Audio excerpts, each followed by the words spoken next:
Assalamualaikum warahmatullahi wabarakatuh. Halo adik-adik semua. Pada hari ini kita akan belajar tema 1 tentang hidup rukun. Pada tema kali ini kita akan belajar hidup rukun di rumah. Adik-adik semua sudah pada tahu apa itu hidup rukun? Jadi sini Bapak akan memberitahu.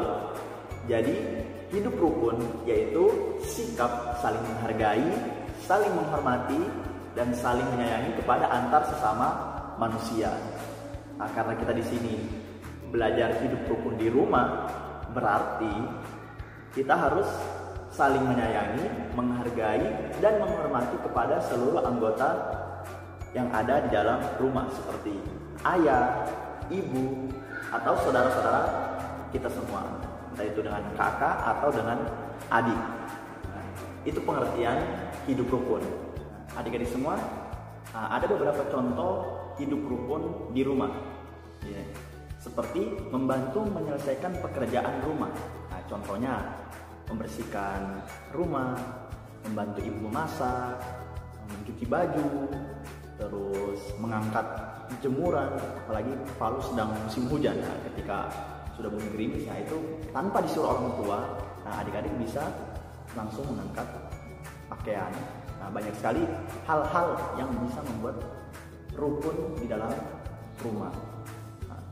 Untuk kepada kakak, adik, yaitu kita saling berbagi kepada kakak, atau menyayangi adik ketika kita memiliki makanan atau habis jajan gitu. Itu kita bisa bagikan kepada adik kita. Itu contoh hidup rukun di rumah. Sekarang adik-adik semua kan ada buku paketnya. Coba dibuka halaman 1. Di situ kan ada gambar. Ini gambarnya, bisa dilihat ya. Itu gambar tersebut merupakan contoh hidup rukun. Seperti yang ada gambar anak sekolah itu membagi makanan kepada temannya. Terus ada belajar bersama, itu kayak belajar bersama ibunya. Terus ada bergotong royong, warga bergotong royong. Itu contoh hidup rukun. Jadi mereka bisa rukun. Coba dibalik di halaman kedua. Di halaman kedua itu kan ada gambar.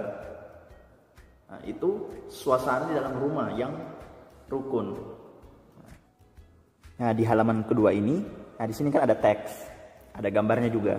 Gambar tersebut menjelaskan suasana ketika dalam rumah ini rukun. Adik-adik semuanya simak ya. Bapak baca. Kita semua menginginkan suasana damai di rumah. Kedamaian terjadi karena adanya kerukunan. Ayah dan ibu rukun, kakak dan adik rukun, semua anggota keluarga menjaga kerukunan di rumah. Apa yang harus kita lakukan agar kerukunan di rumah tetap terjaga? Di sini ada pertanyaan adik-adik. Kerukunan di rumahku selalu terjaga bila aku.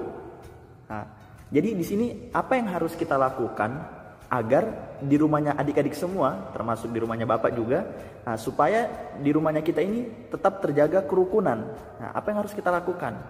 Jadi banyak hal-hal yang bisa kita lakukan agar di rumah kita ini terjaga kerukunannya.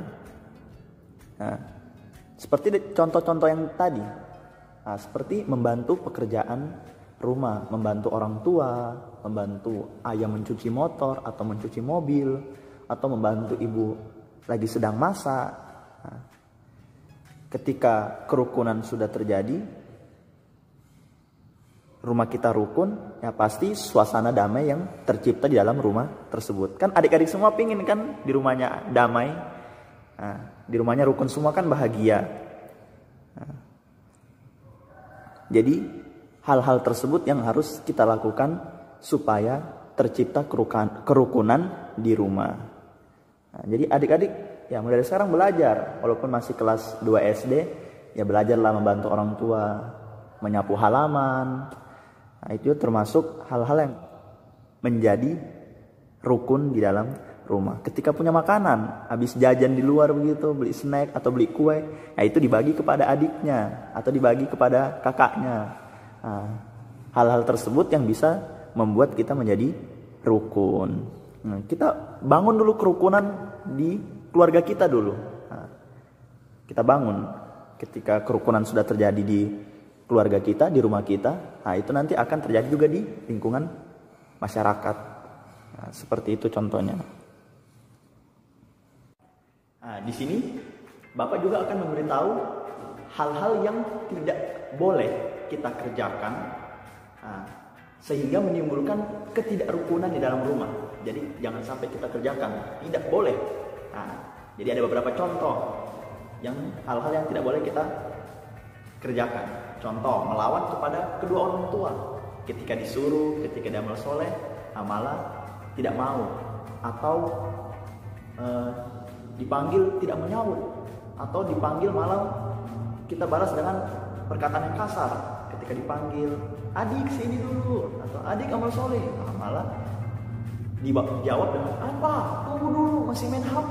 Nah, itu tidak boleh. Nah, kita harus menjawab iya, dalam, atau langsung samperin orang tua yang memanggil kita. Jadi hal-hal tersebut tidak boleh kita kerjakan. No, nah, jangan sampai kita kerjakan. Atau bertengkar sama kakaknya, adiknya. Nah, itu juga tidak boleh. Jangan sampai hanya hal masalah kecil, masalah sepele, akhirnya kita bertengkar. Hal itu jangan sampai kita kerjakan. Oke? Adik-adik semua, pilih mana? Rukun atau tidak rukun? Nah, pasti adik-adik semua pengen rukun kan di dalam rumah. Ya, jadi ketika kita atau adik-adik semua, termasuk Bapak, ketika kita ingin bahagia, ingin suasana damai, bahagia di dalam rumah, kita harus menciptakan kerukunan, harus rukun di rumah. Nah, jadi yang kita kerjakan ya seperti contoh tadi, nah, beberapa contoh-contohnya, nah, ini harus kita kerjakan. Nah, terus ada hal-hal yang tidak boleh kita kerjakan, adik-adik tidak boleh kerjakan. Nah, ketika kita tidak mengerjakannya, nah itu bisa menjadi kerukunan. Tapi kalau kita mengerjakan hal-hal demikian, hal-hal seperti ini, nah itu akan menyebabkan ketidakrukunan. Nah, malah membuat dalam rumah itu kacau, tidak damai, tidak bahagia. Nah, baru Bapak kasih tahu ya pada adik-adik semua, nah, rukun ini termasuk sifatnya ahli surga. Kan kita pengen semua masuk surga, nah makanya selalu ciptakan suasana yang rukun. Ya mungkin sampai di sini dulu pembelajaran pada hari ini, pembelajaran tema 1 tentang hidup rukun di rumah. Jika Bapak ada kekurangan atau kesalahannya, Bapak minta maaf. Bapak akhiri, wassalamualaikum warahmatullahi wabarakatuh. Oke. Adik-adik semua selalu jaga kesehatan, selalu semangat belajar. Oke, bye-bye.